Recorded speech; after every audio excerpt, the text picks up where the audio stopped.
Broadsheet ने तकरीबन कोई 20,000 पाउंड हमें अदा किए हैं, जो कि 50 लाख आज की मुझे पता लगा है कि कीमत पाउंड की और बढ़ गई है इस वक्त, तो 50 लाख के करीब बनता है। लेकिन इससे ज़्यादा क्लेम किया जा सकता था, लेकिन चूंकि ब्रॉडशीट दिवालिया हो चुकी है और वो केस उनकी दिवालिया होने का आइल ऑफ मैन में चल रहा है, वो बरतानिया में नहीं आइल ऑफ मैन में चल रहा है, जिसकी वजह से हमारे वकला ने कहा कि वहाँ जाके तो केस परस्यू करने से बेहतर है कि आप इनकी सेटलमेंट की ऑफ़र कबूल कर लें। तो हमने उनकी, ऑल्दो के कम है, लेकिन हमने उनकी जो ऑफ़र थी सेटलमेंट की वो कबूल कर ली है। यहाँ पे प्रिंसिपल है वो ये कि जो पार्टी हार जाती है वो अदायगी करती। तो उन्होंने एन मौके पे जाके अपना केस विड्रॉ कर लिया था, छोड़ दिया था उन्होंने पैरवी अपने केस की, और जाहिर है उनके छोड़ देने के बावजूद अदालत ने फ़ैसला दिया और अदालत ने जो उन्होंने ऑर्डर्स मांगे थे वो नहीं दिए और डिस्चार्ज कर दिया जो ना अदालत ने। तो उनको जो है ज़ाहिर है कॉस्ट अदा करनी पड़ती थी कानूनी तौर पे। शहजाद अकबर साहब ने फरमाया कि उन्होंने एक केस हारा है और उन्होंने साथ ये कहा जी कि ये केस जो है हमारे और ब्रॉडशीट के दरमियान है। ब्रॉडशीट ने अकाउंटेबिलिटी के जज मोहम्मद बशीर का फैसला साथ उसके लफ किया था, उन्होंने अटैच किया था अपनी दरख्वास्त के साथ फैसला, और ये कहा था कि ये हुकूमत पाकिस्तान की प्रॉपर्टीज़ हैं इस फैसले की रूह से, लिहाजा इनको जब्त करके इन्हें बेच के तो हुकूमत पाकिस्तान के बिहाफ पे इन्हें अदायगी की जाए। ठीक है, लेकिन आप जानते हैं फिर इस दरख्वास्त के साथ क्या हुआ, और इससे पेशतर कि इन्हें अदालत में जो है ये सब कुछ फेस करना पड़ता, वो बस 15 दिन पहले वो छोड़ के भाग गए। शहजाद अकबर साहब जो हैं, मैं उनकी बात का जवाब नहीं देता, और वो वैसे भी मैं ये कह चुका हूँ कि शहजाद अकबर साहब जो हैं वो आमतौर पर ढोंग रचाते रहते हैं, जिस तरह एक ढोंगी ढोंग रचाता है, वो जो है अपना क्या करते हैं कि चीज़ों को ट्विस्ट करके वो बयान करते हैं। शहजाद अकबर साहब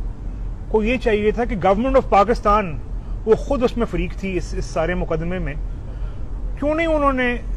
वहाँ अदालत के सामने कहा कि ये प्रॉपर्टीज़ जो हैं हमारी हो चुकी हैं और ये जब्त करके तो जो है ना इनसे अदायगी कर दी जाए इनको जो है ब्रॉडशीट को। क्यों नहीं उन्होंने ये कहा कि चूंकि ये पाकिस्तान हुकूमत की मिल्कियत हो चुकी हैं प्रॉपर्टीज़ जज मोहम्मद बशीर के फैसले की रूह से, तो ये इनको बेच के पाकिस्तान, गवर्नमेंट ऑफ पाकिस्तान, ये कम से कम जो इस वक्त इनको इतना पैसा देना पड़ा गवर्नमेंट ऑफ पाकिस्तान को, वो ही बच जाता। लेकिन सच ये है कि इनके पास सिर्फ इल्ज़ामात लगाने के लिए हैं और कुछ भी नहीं है। ब्रॉडशीट ने केस ये किया था कि अकाउंटेबिलिटी कोर्ट का जो एवनफील्ड रेफरेंस में फैसला था वो उन्होंने साथ लगाया और यहाँ पे हाई कोर्ट से कहा कि ये इस फैसले की रूह से जो एवनफील्ड अपार्टमेंट्स हैं ये हुकूमत पाकिस्तान के हो चुके हैं,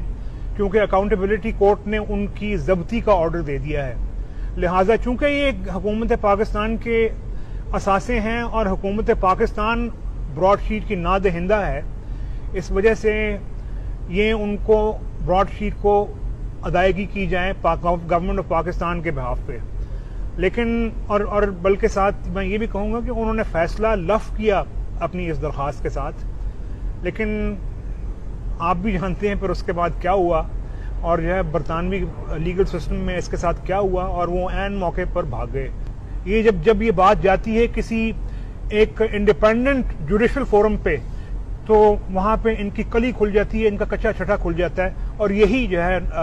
शहजाद अकबर साहब के दावों के साथ भी हुआ है। अगर ये अपने मकासद में सच्चे होते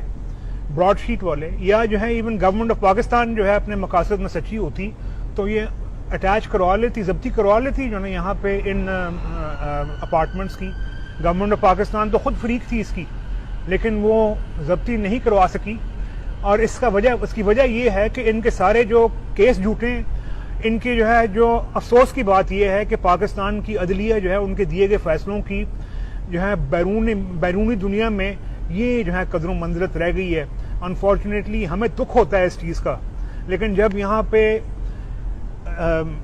जज अरशद मलिक जैसे अपने मामला सामने आते हैं, जब यहाँ पे दीगर जो है ना इस किस्म के जो है ना मामला सामने आते हैं, जब ये ब्रॉडशीट का जो है ना मामला सामने आता है, जो ब्रॉडशीट के मामले के साथ जो गवर्नमेंट ऑफ पाकिस्तान के अहलकार जो हैं और सेंसिटिव पोजीशन पे काम करने वाले लोग जो हैं, जब उन पे इल्जामात लगते हैं कि इसने फलां जगह पर जाके कमीशन मांगी, फलां जगह पर जाके फलां बंदे से इन्होंने कहा जी कि इतना जो ना हमें कट दे दें आप, तो इस चीज़ से हर इस तरह के वाक़े से पाकिस्तान का और पाकिस्तानी का जो तासुर है वो ख़राब होता है यहाँ पे। तो मैं समझता हूँ कि ये मामला ब्रॉडशीट का और अब उसमें वो डेविड रोज़ का भी मामला जो है इस वक्त वो उलझ गया आके, ये बड़ा गंदा हो चुका है मामला इस वक्त। और मैं ये चाहूँगा कि इसकी एक इंडिपेंडेंट कमीशन के ज़रिए, और इंडिपेंडेंट कमीशन का मतलब है कि इंडिपेंडेंट कमीशन के ज़रिए ये व्हाट्सएप JIT ना हो, एक इंडिपेंडेंट कमीशन के ज़रिए तहकीकात होनी चाहिए। दूध का दूध पानी का पानी होना चाहिए यहाँ पे, ताकि पता लगे कि किसने क्या नेगेटिव किरदार अदा किया इस सारे मामले। एक अफसोसनाक बात है, ये एक दुख की बात है, और मैं कहूँगा जी कि इसके ऊपर कोई एक इंडिपेंडेंट तहकीकाती कमीशन बन